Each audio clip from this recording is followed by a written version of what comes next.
सुकरम जीवनम मंगलम जीवनम लाता बरादाता महे मंगलम है कुटी कुटी मस्तक शकल प्रजा जनम एदे बंधु दिया निदे अभिनंदनम अभिनंदनम सुस्वागतम सुस्वागतम।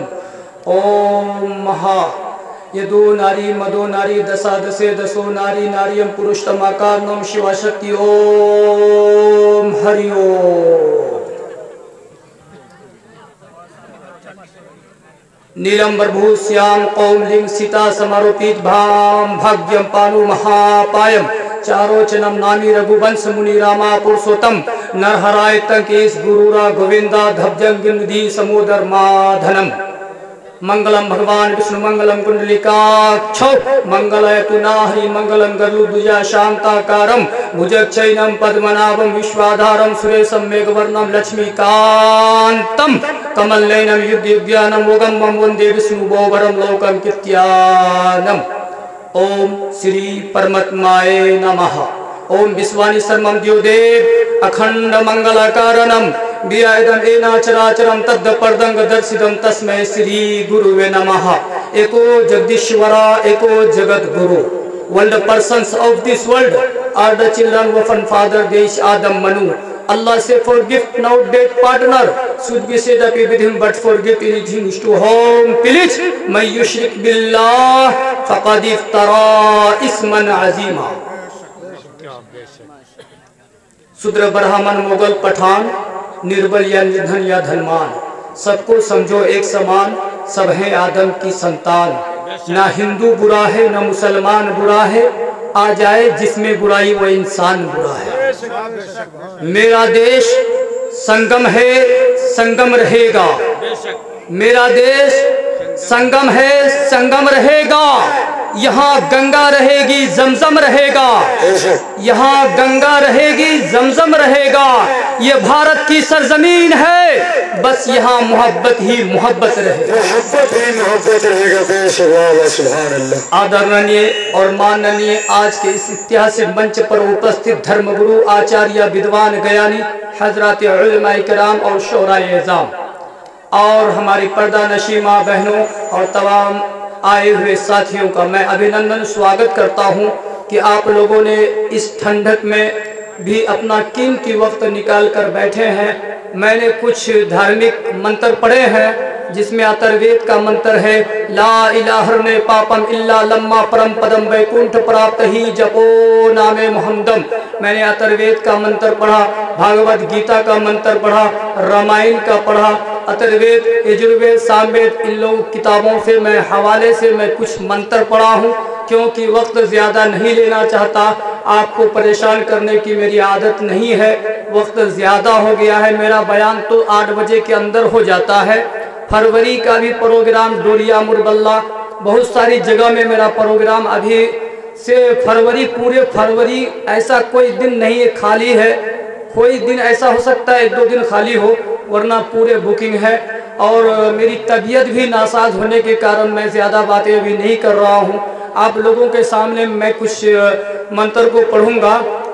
हरदम क्यों तैयार हो पाप कमाने के लिए, अरे कुछ तो करो ख्याल यहाँ से जाने के लिए, कुछ तो करो ख्याल यहाँ से जाने के लिए।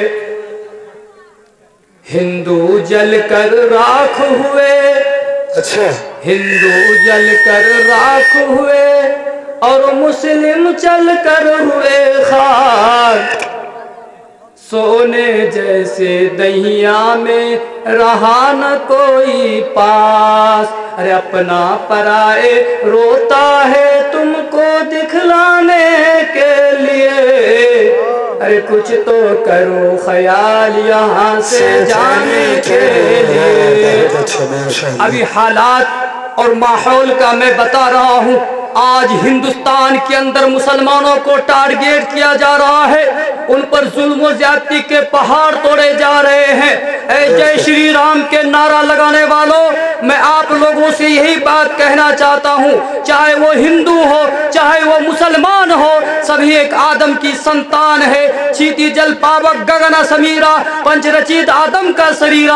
आदम के शरीर को बनाने के लिए 5 चीज लगे थे। उसी आदम को हम लोग आदम कहते हैं, वो लोग मनु जी कहते हैं, वो लोग शत्रुहा जी कहते हैं। उसी माँ को हम हव्वा कहते हैं तो वो शत्रुहा जी कहते हैं। दोनों आदम और हव्वा एक ही है। ऐ जय श्री राम का नारा लगाने वालों, आओ सुनाते हैं। राम का मंत्र है, नीलंबर भू श्याम कौमलिंग सीता समारोपित, भाम भाग्यम पारु महापायम, चारों जन्म नाभि रघुवंश मुनि रामा, पुरुषोत्तम नरहराय तंकीस गुरुरा गोविंदा धब्जंगी निधि समोदर माधनम।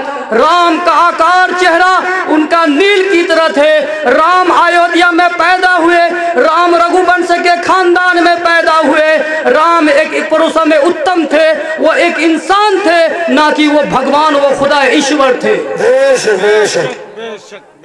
और राम 14 बरस का वनवास क्यों हुआ? जय श्री राम के नारा लगाने वालों, इस बात को सुनो। राम 14 बरस का वनवास इसलिए हुआ, जब राम का बाप राजा दशरथ एक जंग युद्ध में हार रहे थे। उनकी छोटी कई रानी आ जाती है, वो कहती है कि मैं तुम्हें बचा लूंगी, मैं तुम्हारी रक्षा कर लूंगी, तो मेरे लिए आप क्या करेंगे?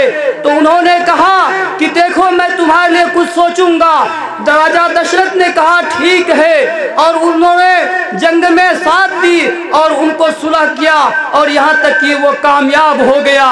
तो राजा दशरथ अब सोचा कि मेरा बेटा राम बुद्धिमान है, बड़े अक्लमंद है, होशियार है, इस राजपाट को चला लेंगे, इस कुर्सी को चला लेंगे, चलो हम राम को कुर्सी दे देते हैं।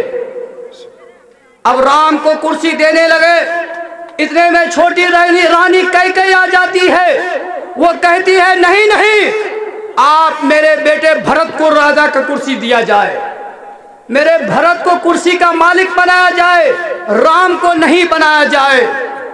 मेरे भाइयों, सोचने जरा गौर करने का मकाम है। अब उसके बाद राम को नहीं दिया गया कुर्सी, राजा भरत को कुर्सी दे दिया गया। अब राम ने सोचा कि अगर हम इस गांव में रहेंगे, इस समाज में रहेंगे, लोग मुझे ताना देंगे, इसलिए मैं यहाँ से 14 बरस का वनवास हो गया। और राम 14 बरस का वनवास हो गया, जंगलों में रहने लगे। उतने में साधु का भेष बनाकर रावण आता है, उसकी सीता राम पत्नी को हरण कर लेता है, भगा कर लेकर चला जाता है। जब उसको हरण कर लिया जाता है, अब पोंडली के, अब पर्दे की पोंडली की बात कर रहा हूं मैं। मेरे भाइयों, अब सीता बड़ी चालाक थी। उसने कहीं अपनी ओढ़नी फेंक दी, कहीं उसने नाक की नथुनी फेंक दी, कहीं पांव के चप्पल फेंक दी, और चलती बनी कि मेरे पति देव को मालूम चलेगा, किसी व्यक्ति को ढूंढने के लिए जरूर भेजेगा। इसलिए उसने अपने निशानी को छोड़ती चली गई। जब राम को पता चला कि तुम्हारी बीवी को अगवा कर लिया गया है, अब उसको भेजने के लिए लक्ष्मण जी और हनुमान जी को भेजा कि जाओ सीता को ढूंढ के लाओ।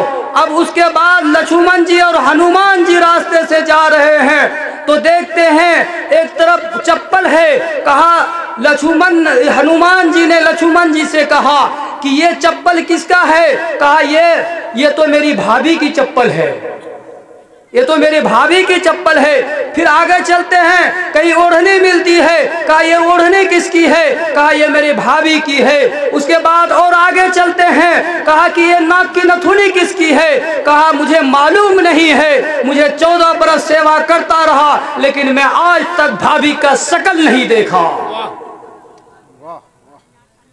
और अल्लाह के रसूल सल्लल्लाहु अलैहि वसल्लम ने भी फरमाया है कि अपनी भाभी से पर्दा करो, क्योंकि वह लहमुल मौत, वो तुम्हारे लिए मौत है। आज भाभी को बोलता है आई लव यू, आज भाभी को लोग बोलते हैं आई लव यू, और मोटरसाइकिल में बैठाते यहाँ वहाँ सट के बैठो और घुमाते हैं यहाँ वहाँ। और आधा पेट कपड़ा पहनने वालियों, आप सोचो मैदान हश्र में तुम्हारा क्या हश्र होगा। इसलिए वहां की तैयारी करना है।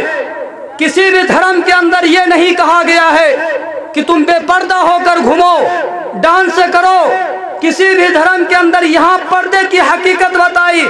लक्ष्मण खुद कहा कि अपनी भाभी का मैं सेवा करता रहा, मैं अपनी भाभी का शक्ल नहीं देखा है। तो आज तुम अपने भाभियों को नचाते हो, अपनी बेटियों को नचाते हो, अपनी बेटियों को डांस करवाते हो।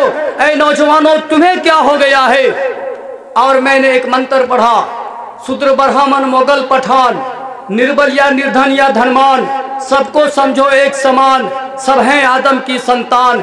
अब उसी में राम जी आ गए, हनुमान जी आ गए और राम जी के चरण पर गिर गए और कहने लगे हे राम, मैं किसकी भक्ति करूं, मैं किसकी पूजा करूं। तो राम ने कहा प्रथमा तारा का चैवादित्य दंत मुच्यते तृतीय कुंडलाकारम चतुर्थार्धे चंद्र का पंच बिंदु संयुक्त ओम जयुति रूपंक, कि पहले नंबर पर खड़े हो जाओ। राम ने कहा पहले नंबर पर खड़े हो जाओ, जिस तरह हम लोग नमाज में खड़े होते हैं। कहा दूसरे नंबर पर झुक जाओ, जिस तरह की चांद आधा होता है। तीसरे नंबर पर बैठ जाओ, इस तरह की जिस तरह सांप कुंडली मार कर बैठता है। चौथे नंबर पर इस तरह लीन हो जाओ कि खुदा तुम्हें देख रहा और तुम उसको देख रहे हो। तो इबादत का तरीका ये बताया। एक पिता के बिपुल को मारा, पृथक हुई सिल गुनाचारा। कोई तामस कोई पंडित ज्ञाता, कोई सुरवीर कोई सुरदाता। ना रच में फर्क है, ना बिरिच में फर्क है, ना माँ के दूध में फर्क है, ना खून में फर्क है। जो भी मलकुल मौत हमराज धर्मराज आएगा, वो सबके पास आएगा। क्या कहेगा, हम पंडित हैं हमको छोड़ दो। क्या कहेगा, हम मौलवी हैं हमें छोड़ दो। हाजी है हम छोड़ दो, मास्टर है हम छोड़ दो। हर किसी के पास आएगा और सबको जाना होगा। कुल्लु नफ्सिन ज़ाइक़तुल मौत, हर शख्स को मौत का मजा चखना होगा। वहाँ ये कहा गया है, संथाली जुबान में है, रेगाच होर कोरबा खोमा खोन मरंग धर्म आरछित हो बानू का। जो गरीबों की मदद ना करे, जो गरीबों की सहायता ना करे, वो कोई धर्म में धर्म नहीं है। गरीबों की मदद करना सिखाया है। मेरे भाइयों, मैं एक शिव जी का मंत्र पढ़ा, कर्पूर गौरंग करुणा अवतारंग संसार सारंग भुजगेंद्रो हारंग सदा बसंतम हृदय रे बिंदे भवम भवानी सहितम नमामि। शिव जी का श्लोक सुनाया मैंने। शिव जी सांप लपेटते थे। क्यों लपेटते थे जानते हैं? कितने लोग जानते हैं आप लोग? अच्छा एक बात बताइए, किन किन की शादी नहीं हुई है? हाथ उठाइए। अरे नहीं हुई तो उठाइए ना, शर्म काहे की बात है। आप लोगों के लड़की देख ली है, शादी भी हो जाएगी यहाँ पर। नहीं हुआ है ना? अच्छा कल से तैयारी कर देंगे इंशाअल्लाह। एक मंत्र है, मंगलम भगवान विष्णु मंगलम कुंडलीकाक्षौ मंगलय तुना हरि मंगलम गरुड़ध्वजा शांताकारम भुजगशयनम पद्मनाभम विश्वाधारम सुरेशम मेघवर्णम लक्ष्मीकांतम कमलनयनम युग्यज्ञानमोगम वन्दे विष्णु भवरम लोकम कित्यानम। अब जो लोग हाथ उठाए उनकी शादी हो गई, घर जाइए।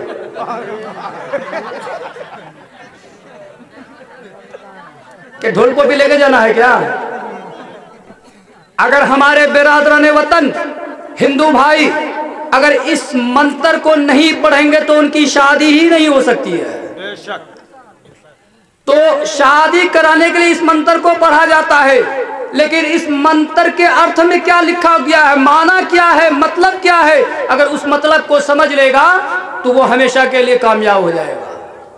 लेकिन नहीं समझते। और मैं आपको कुरान की एक आयत तिलावत की है, या अय्युहन्नासु तक़ू रब्बकुमुल्लज़ी खलक़कुम मिन नफ्सिन वाहिदा, कि हमने तुमको एक ही शख्स से पैदा किया गया है। अल्लाह कहता है हम तुमको एक ही शख्स से पैदा किए हैं किसी को आदम और हव्वा से, इन दोनों की कसरत से, इन दोनों की मेहनत से, इन दोनों की लगन से, इन दोनों की कोशिश से दुनिया के अंदर जितने भी इंसान हैं सभी एक ही माँ बाप के संतान हैं और एक ही माँ बाप की औलाद है। अब बोलते हैं भगवान बहुत हैं।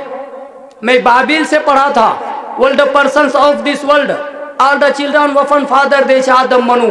पूरे वर्ल्ड का, पूरे विश्व का एक ही मालिक है, एको जगदीश्वरा एको जगत गुरु। जगत का एक ही गुरु है, एक ही ईश्वर है, एक ही अल्लाह है, एक ही खुदा है।